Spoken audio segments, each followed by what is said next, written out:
Hey, what's up everybody? It's Jeffrey Lyles welcoming you to another installment of Lyles Figure File. Today was Walmart Collector Con's opening day, which meant if you were glued to your tablet, computer, phone, whatever, you were able to get, hopefully, the G.I. Joe Classified Series retro figures of Destro, Gung-Ho, Lady J, and Baroness. Now, they were also available for a very brief time on Hasbro Pulse. I just checked. Everyone but Lady J is sold out. It's probably not that surprising considering you can go to most stores and still find Lady J. And I'm not sure if the retro card was such a huge incentive for her as opposed to Baroness, who was only available in a 2-pack with the Cobra coil bike that you could get at Target that was exclusive to them as part of the Assault on Cobra Island pack.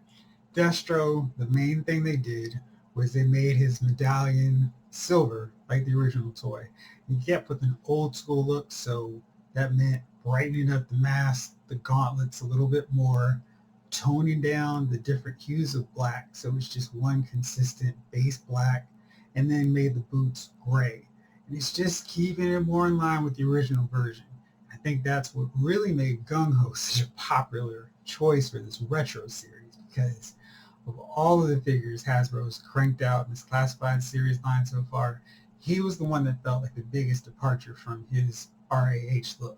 And that was why Valorverse was able to crank out a model kit pack where you could put in a correct hat, vest, backpack, the whole deal. And he was like, hey, here you can make your own Gung-Ho. That Hasbro should have. Now Hasbro decided, well, instead of Valorverse doing that, let's just do it ourselves. So they fixed up a lot of the problems with the original Gung-Ho figure. They brightened up the colors, got that super bright turquoise, just big and bold. I mean, this is a Marine who does not care what colors he's rocking. And I know that was kind of the thing with the original figure. Let's tone Gung-Ho down, make it more realistic. Bump that. We want our Gung-Ho to be like sitting up there, come at me, Cobras. I mean, the dude is not even wearing a shirt. He doesn't care about being realistic, no matter what kind of weather he's in. So we got the colors, got the hat back, and it's just overall looks more like the Gung-Ho I wanted all around. And I think Hasbro has done better versions the second times already with some of these characters. We've seen that with Roadblock, who maybe not so much on the second time, but the third time is absolutely the charm. Snake Eyes, his perfect version with the Commando set up with Timber, and Storm Shadow's second version is the one that I think a lot of us wanted in the first place.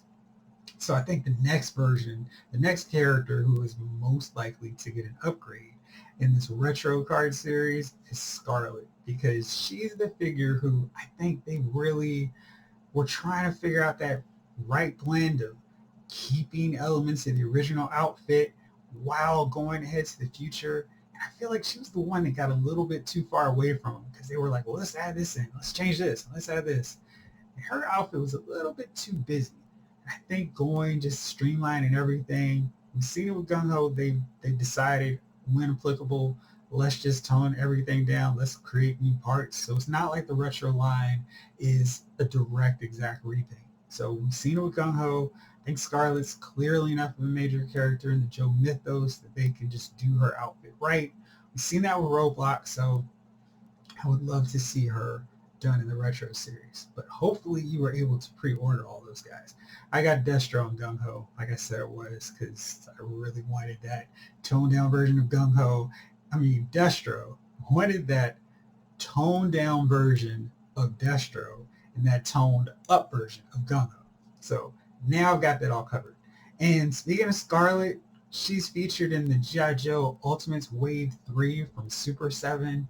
And I think these figures are so cool if you're into the cartoon looks for these guys. So we've got Scarlet this wave. She's got 2 different head sculpts, alternate head sculpts, including the Sky Striker communication headset piece that every Joe had when they were in the cockpit. And she's got different attachments for her arrows. And I think they did a really nice job with her accessories and just giving that cartoon Scarlet look its justice. We've also got Storm Shadow. I feel like he's the one character that needed more head sculpts, and they, for whatever reason, just gave him one. He kind of looks surprised and shocked as opposed to fierce and mean or just focused. And head sculpt's just a really odd choice for him.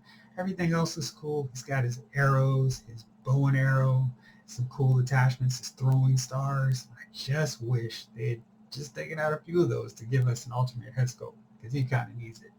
Next up is the Cobra Infantry Trooper, and they did a really cool job with this figure. He's got the basic setup. He's got a blonde set of eyebrows. The helmets are not removable. He's got blonde eyebrows, but then there's another swappable set of hands and a neck headpiece, and this was a little bit darker. Not necessarily black or Latino. It's just a darker skin regular guy from what the look is. Just kind of how it was in the cartoon, because they didn't want to go, well, they're minorities, so they need to be bad guys. So they kind of try to stay away from that, and Super 7 is kind of sticking with that mindset as well. Although, unlike Star Wars, where the Empire should never have minorities, and whatever, the First Order, whatever bad guy faction, they should not have minorities. That's my final statement on that. Cobra reaches out to the disenfranchised and the people who've been let go and all that good stuff. Cobra Commander's a used car salesman, so he's just working everybody who'll listen to him. So I have a problem with that. And I think this option is really cool. I really wish Super 7 had figured out a way to make the Cobra Trooper cheaper than the original, than the other figures. Because they're clocking it at $54.99 right now, and that's too much to build a good army of Super 7 soldiers, Cobra Troopers at least. Because it's like, man, I love to buy them, but I mean, maybe you get 2 to flank Cobra Commander, but then if they get the warp with the bats, the Crimson Guardsmen, you're just going to have 2 of each soldier. I just wish there was a way they could have figured out a way to make them $30 and allow for a little bit more army building for people who don't have that much disposable income, especially those who want to invest in the whole line. And finally, we've got Doc, and I think he's a really good choice. He's the second black character in the G.I. Joe mythos for the Real American Heroes set, and he's a pacifist, and he was the doctor, so he's always fixing up characters in the comic book. In the cartoon, he was kind of worthless in terms of being a medic, because no one got shot, no one really got hurt in the cartoon, so he had to be more of the super genius who came up with all these inventions and devices to stop Cobra. And one of them, I wish they kind of included this, would be the weather dominator glass panels. That would have been a nice one. The Cobra Trooper, I kind of forgot to mention, has the electro whip that they use to keep their slaves in order, so you can get that to dupe. So if you find a 12-inch Conan figure, you can have him in the arena of sport fighting their Conan stand-in. That was kind of fun. So we've got this wave, and I think they've done a really good job for cartoon fans who want those representations of the Joes in full 7-inch figure form. I'm kind of thinking for wave 4, there are lots of good options. There's so many characters. I'm feeling like maybe the obvious choices are between Shipwreck, Roadblock, Gung Ho, Stalker, Spirit, maybe Alpine or Bazooka. And for Cobra, it's about time to get Zartan in now. So we've got lots of cool options, and I'm very curious to see how far they go with this wave, how long they can keep going with this line, because there's some exciting characters still left in their cartoon series. And speaking of series that I'm really excited about seeing more figures for, naturally, it's the G.I. Joe Classified series. I've actually been doing my homework like I promised. I am working on my list of characters from Valor vs. Venom and Spy Troops that I think would be great additions to the G.I. Joe Classified series. We've already seen Kamakura, and I'm just writing out my list because I'm reading all the old back issues and just like, man, this was kind of a fun comic. They really tried to be respectful to what Larry Hama did when he wrote 155 issues of G.I. Joe for Marvel Comics. And you don't see that a lot of times with comic writers. A lot of times they're like, oh, great, now I get to destroy everything someone else has already done to make my mark and make it stand out and be special. I'll kill off beloved characters and I'll just change everything. That wasn't the case with the IDW Devil's Due version of, I'm sorry, not IDW, the Image Devil's Due version of G.I. Joe. They did a really good job, really respectful. I've read about 30 issues now, and they're really working in some of those characters from Spy Troops and Valor vs. Venom. So it's really nice to see them, and I've actually got a pretty decent list of characters that I think would be really cool to see in Classified series form. Before I get there, let's start all the way back at the beginning. And with the original 13, I think that, going back with G.I. Joe, a really special place for old school collectors like me who are in that sweet spot where Mego was wrapping up. So we got our Spider-Man, Batman, Superman, other Marvel characters to hang out with the same DC characters and whatever other license we were into, Dukes of Hazzard, all the Star Trek, all those things that we just put together.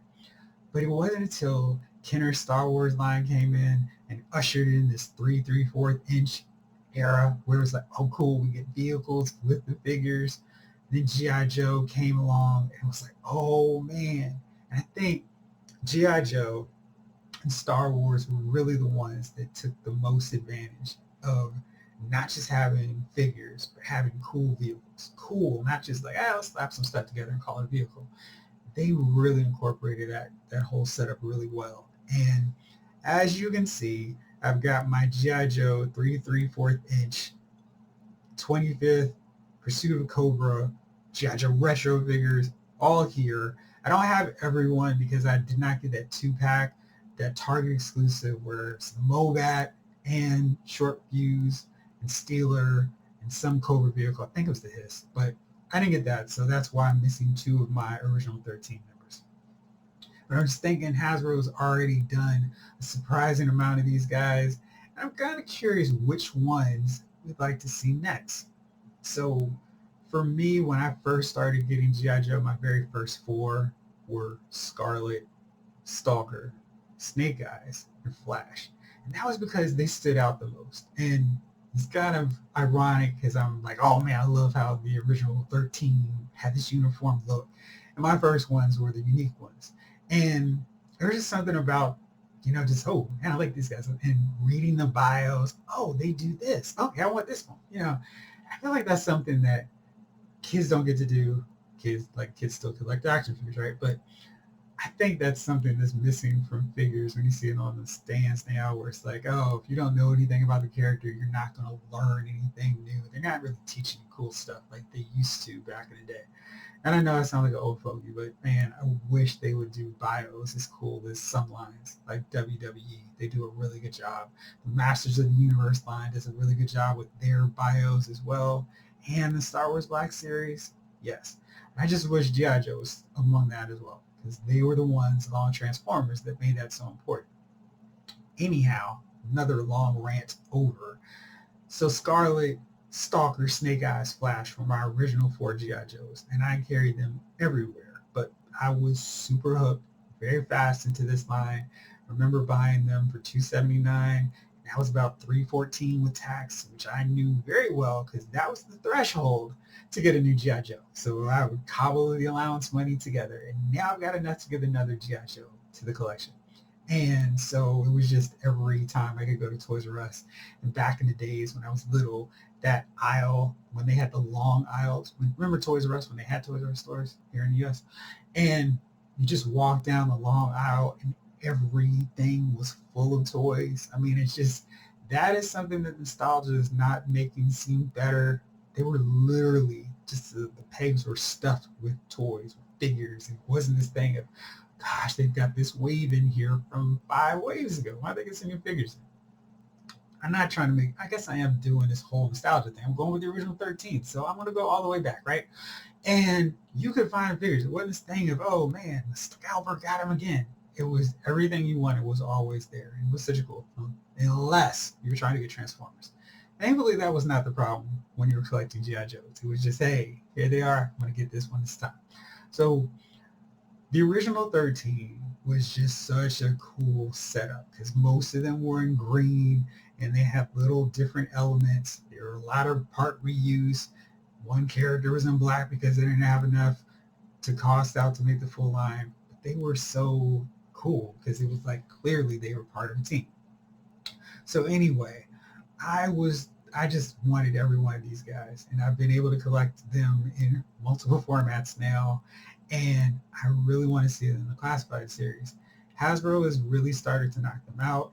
We've already gotten Snake Eyes with the Commando setup. I don't think we need a better version of that because that was a great figure. Timber was an even better inclusion, and yeah, so knocked him out. Stalker is coming. It looks really good. So his figure, solid update with all the classic elements included. Maybe they tweak the colors for a retro series version. I will probably be suckered into buying it if they change the camo up enough. I'm already saying that one. We've gotten Breaker. Breaker was with the Ram cycle, and if you were really, really, really fortunate, you could get that on clearance from Target for $7. It was a killer deal at 13, the price of which I paid for it after I price matched it before. But getting it for $8 or $6 was a super steal. I only wish they had done alternate head sculpts for us comic book heads so we could have the clean shaven Breaker and with some form of a bubblegum attachment. Hasbro's already done that with Jubilee, and or even like the 25th anniversary figure, which did an excellent job of doing a little bit for both fans of the cartoon, the original version, and the comics. So this one has a headpiece, and the mouthpiece is where you stick the bubble gum in, which blocks it and makes it look like he's blowing a bubble. Now you can still see the transparent helmet headpiece there. Look close enough. Take it out, no problem. No problem. Yeah. Okay. You can see that here. It was a really good attempt at doing both things to capture something for fans of both. It's too bright so you can't see the beard, but I thought it was really cool to just do something for fans of both. But the Breaker figure is cool, and I think Hasbro can absolutely use that as the model for many of the original 13 figures. Not for my boys Flash and Grand Slam, because they have the waffle pattern outfits, and I just love those. I know there were some versions of Grand Slam where he had the red, just like Flash. Hated that. Love that he had silver. In this updated version of Grand Slam, and I'm pretty sure it was back in the Pursuit of Cobra line, they really emphasized the difference, kind of gave him a blue-silver, made him darker colors than Flash, but he's a really nice looking figure. I'd love to see him, but of course my preference, if we're going to choose one, and I think once we get one knocked out, of course we got an easy repaint, so that would make sense to do Flash and then Grand Slam after. But Flash was a really cool figure because back in the 80s, it was a laser trooper. And that was something, hey, from Star Trek, from Star Wars, everybody's using blasters. This was taking that future tech in modern and putting it to a contemporary action force, Eagle Force, army line. So Flash was he was one of my favorites. I love the fact that his helmet had the visor. It was just such a small thing, but I love being able to flip it up and down. And the fact that he had lasers. And I know they couldn't really do that in the cartoon to make him special. So they had a blowtorch, and he just throwing snakes around and twirling, making this one shaking his transistors. And he just had a blowtorch because everyone had a laser, and it wasn't special anymore. But Flash remains one of my favorite shows just because he was one of my first. And I think his costume still holds up. And I'd love to see Hasbro tackle that in the Classified series.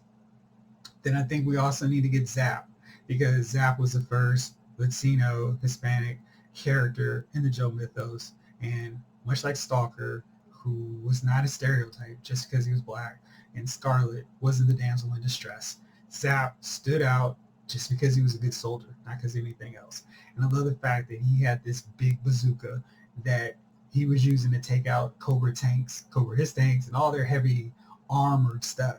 That made Zap kind of a heavy hitter of the original 13 because he was walking around with this super huge bazooka. And I just thought he was a cool character. And he's another one that's not too complicated, not too simple. And once you do him, you've got all you need for another one. And that would be Short Fuse. And Short Fuse is basically his counterpart in destruction of heavy armored Cobra stuff. He had the motor, and that was cool because he was the Joe that if you want to get kids into math, you introduce Short Fuse. He's using the motor to calculate how far the Cobras are. And I love this comic book portrayal of him because he had glasses, made him look a little smarter. The cartoon made him kind of sound like a dummy. And he was one of the few that I just didn't like how they treated him in the cartoons. Like, you guys are missing the mark with Short Fuse. He's not this, hey, we still and I got this idea. It's just, anyhow, Short Fuse in the comic was really cool, very fun. Again, he and Zap were a Cobra destroying operation, and really like those two paired up together. And of course, we've got to get the iconic symbol of G.I. Joe, Grunt. Um, he and Stalker are put next together. They're part of the retro line that are still available in stores. Walmart's probably the easiest place to find them. But oh my gosh, these figures are so great. They are, if you're still a 3/4 inch head like me, has a collection and doesn't want to get rid of them for the second, third, fourth time, these guys are so good. Their articulation is great, and they're scaled really nicely. They kind of are a little bit taller than these 25th anniversary figures, which means I will still continue to buy the retro version of these guys if they're as good as Grunt and Stalker. That said, Grunt is so basic, so simple, so easy, but he also offers easy repaint because you can do him in his light brown attire and maybe throw in the hang glider just for fun. Just throwing it out there, take it as you need. But the original 13 Grunt, green and basic, he allows Hasbro to have the mold for Hawk. And Hawk, of course, I know we've got the General Hawk attire, and that is such a cool look for him. He's even got that jetpack look that I wouldn't necessarily be opposed to getting down the road. But first things first, we got to get this original 13 look, because this is where Hawk was like, listen, I'm one of the guys.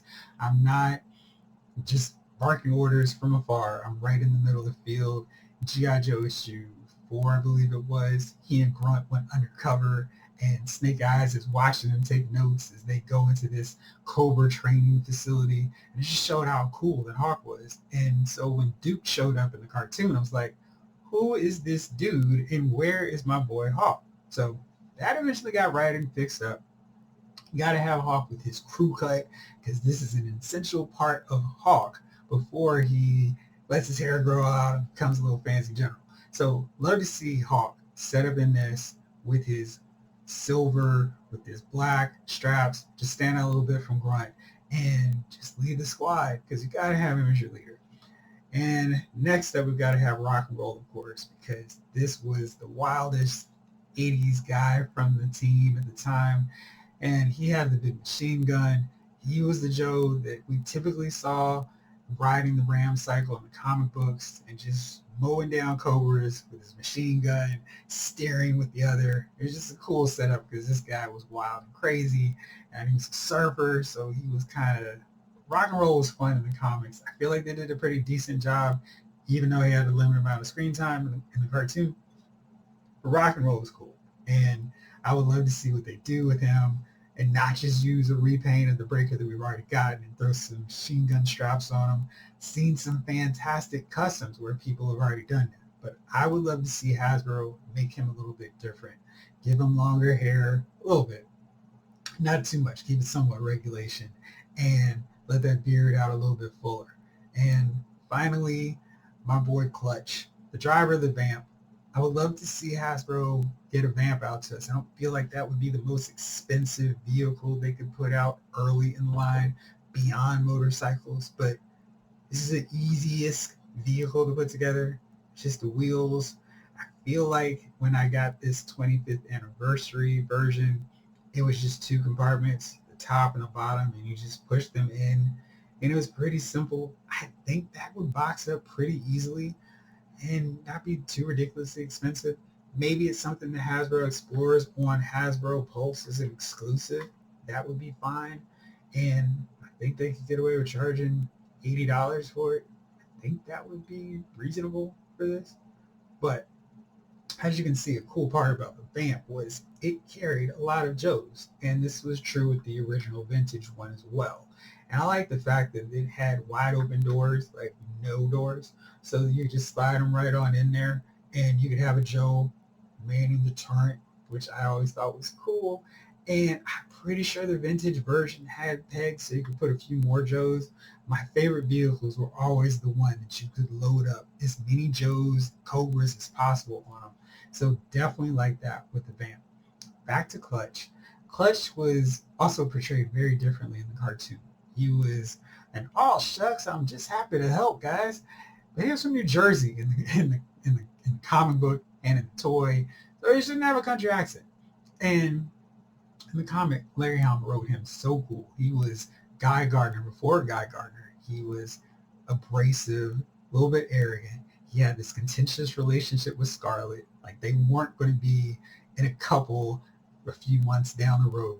They were just bickering and snapping at each other, and it was so great because I felt like this was Larry Hama's way of making Scarlett one of the boys and giving her a simian antagonist in Clutch who just kind of needle her just to have fun. Not really harassing her, but just kind of being a little bit of a jerk. But he was kind of like that with most of the characters. So Clutch would be a character that I would love to see, not with the old school toy version, but more of a 5 o'clock shadow. I feel like that fits his personality more.